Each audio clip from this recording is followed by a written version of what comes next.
Hola, muy buenas tardes, feliz inicio de semana.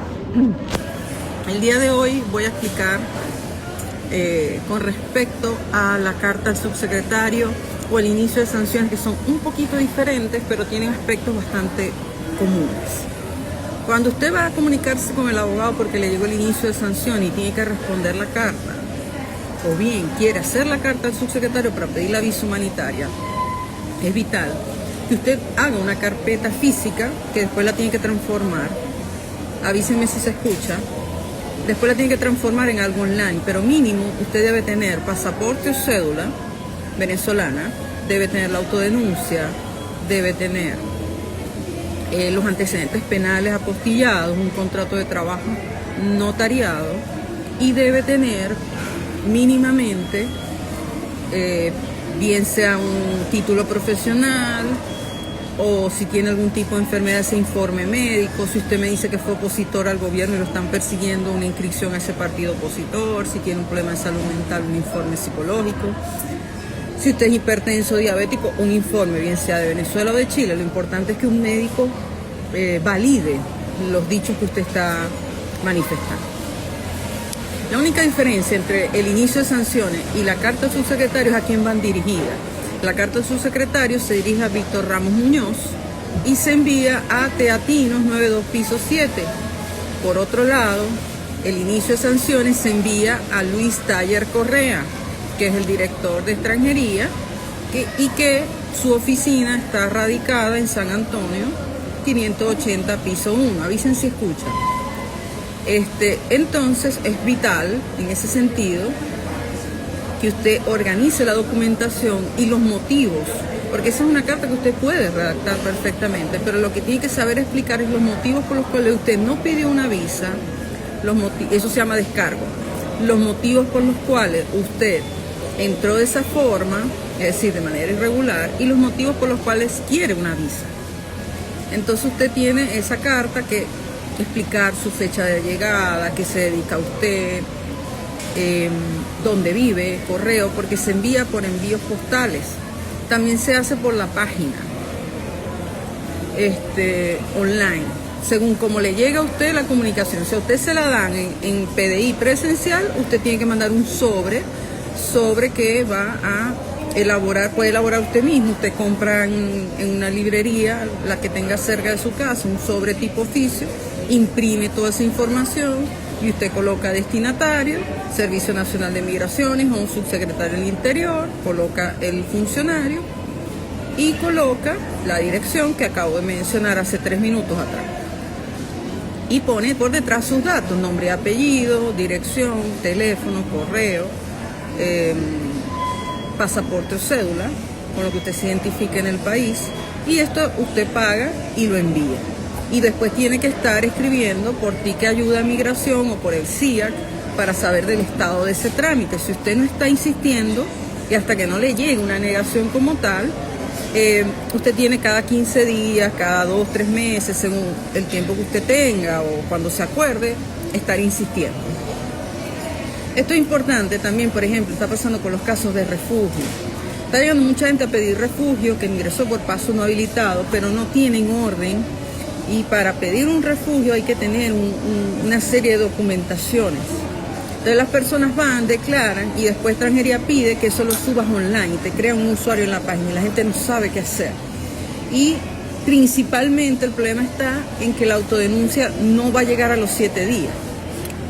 Entonces hay que tener también orden allí. O sea, si usted dice que usted es un perseguido político, ¿quién lo persigue? ¿A quién representa o qué organismo político representa? No es lo mismo ser perseguido por el 6CPC que ser perseguido por un consejo comunal, que ser perseguido por directamente Diosdado Cabello, ¿ok?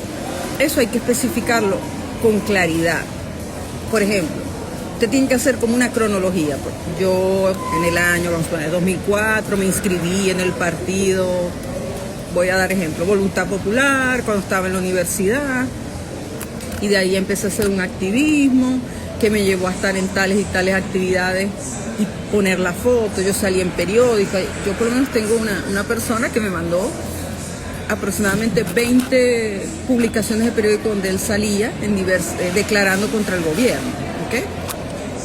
y la persona lo tenía en una carpeta ordenada. Así tienen que ustedes trabajar cuando van a hablar con uno, porque lamentablemente hay personas con las que yo hablo que están tan alteradas que me cuesta mucho que la persona me dé la información. Y lo más importante, las personas que van llegando, ustedes tienen que entender que uno es un abogado privado y que uno come de esto, pero que yo siempre hago publicidad, parezco un organismo de publicidad de la gente que ayuda. Hay muchas organizaciones de ayuda, yo las publico bastante, y es importante que tengan claro que un RUT no van a tener, y menos en una época electoral, cuando lamentablemente el tema de la migración irregular está altamente politizado. Yo sé que hay personas que dentro del mismo extranjería y algunos abogados han dicho, no, sí viene una regularización porque ellos lo dicen. Pero la misma exministro de Interior dijo que la presión política es muy fuerte para que no se pueda hacer una regularización a favor de los migrantes irregulares. Y estando a puertas de un proceso electoral, estamos a 3 meses de las elecciones, olvídense que van a tomar el gobierno una medida que perjudique a su bando. ¿Okay? Eso es importante analizar, porque el tema de la migración irregular se volvió un tema político, y eso yo creo que es un hecho público, notorio y comunicacional. O sea, todo el mundo mayor de edad tiene que saber. Otro punto importante con respecto a las documentaciones es que si usted va a pedirle a un abogado que se las haga, trate de tener claro que uno cobra y que hay sitios que lo pueden hacer gratuito. Y también otra cosa, se escucha, sería bueno que alguien me lo avise. Y lo otro importante es tener en cuenta que si usted tiene residencia temporal, tiene que pedir la próxima visa 90 días antes de que se vence su carnet. Si es un niño, para que le den la definitiva, tiene que estar alguno de los padres con definitiva. Eso también es una cosa que me preguntan mucho por privado. Y si los padres los dos están irregulares, lamentablemente, el menor va a tener que tener temporales de 2 años, 2 años, 2 años, hasta que sea adulto y él por sus medios trabaje, porque o esté estudiando, o es decir, que ya él, digamos, por su propia actividad económica pueda justificar la definitiva. Porque a diferencia de la temporal, en la definitiva, el punto más importante cuando uno pide la definitiva es explicar de qué vivo yo. O sea, de qué manera honesta vivo yo y justificar mis ingresos. A diferencia de la temporal, que toma más en cuenta elementos como el arraigo familiar. En el caso de la definitiva, no. O sea, yo no puedo pedir una definitiva porque tengo hijos chilenos, pero no tengo de qué vivir o no tengo cómo demostrar de qué vivo. Por eso pasa mucho con las personas que están independientes, Uber, personas que hacen, por ejemplo, o venden comida, vamos a decir, en su casa o en el metro, que como no boletean y es una actividad independiente. También pasa con las señoras que a veces van a domicilio y hacen uñas, masajes, enfermeras. Yo conozco personas que tú les pagas y ellas van un día a tu casa y tú estás enfermo y ellas te cuidan. O lo pasa mucho con la gente mayor, ¿no? Que están a veces encamados, entonces tú le pagas a una enfermera algunos días para tú poder descansar, porque a lo mejor el hijo es el cuidador, pero a veces se agota. Y paga una enfermera algunos días.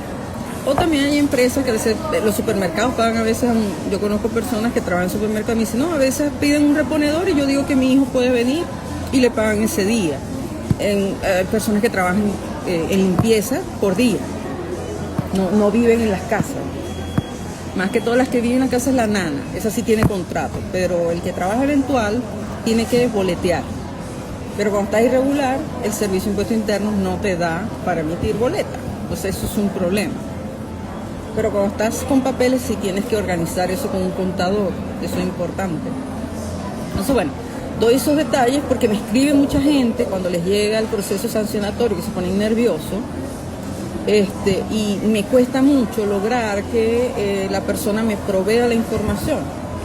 Entonces es menester también que vean estos live para que entiendan un poquito el por qué yo les empiezo a pedir la información, que es un descargo y ese tipo de cosas. Entre tips importantes, se puede pedir todavía la nacionalidad chilena con 5 años de residencia, y la definitiva sigue estando los mismos requisitos de siempre, no hay cambios allí, ¿no? De la definitiva, como les digo, lo más importante es de que se trabaje, y en el caso de los niños tiene que haber uno de los papás con definitiva, si no, no se la dan. O sea, si los dos papás están irregulares, no se la dan. Si no, hay que meter lo bueno de pedir otra vez la residencia temporal, que es los mismos papeles, entonces ya la persona sabe. Lo único que ha cambiado es que ahora la partida de nacimiento, así esté apostillada y legalizada en Venezuela, hay que ir a una notaría chilena y llevarlo y pedir firma electrónica avanzada.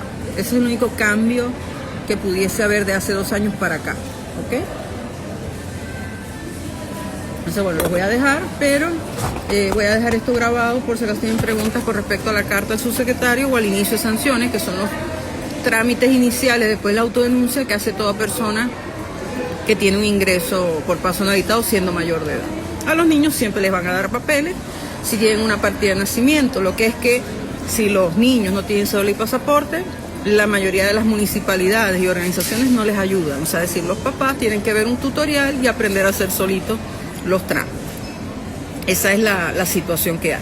O sea, los operativos que hace INCAMI, que yo los estuve comentando el viernes, y los que publico, casi nunca reciben cuando les falta al niño pasaporte o cédula. Entonces los papás les va a tocar ver videos, que sí, yo he publicado mucho, de cómo hacer el trámite y hacerlo solito. Entonces, bueno, con eso los dejo. Estoy dando algunas actualizaciones. Que estén muy bien. Nos vemos mañana. Yo trato en los tiempos libres de hacer algunos live informativos. Fin de semana estuve con mucho malestar, entonces no pude. Pero estamos tratando de hacerlo diariamente. Que estén muy bien. Chau, chau.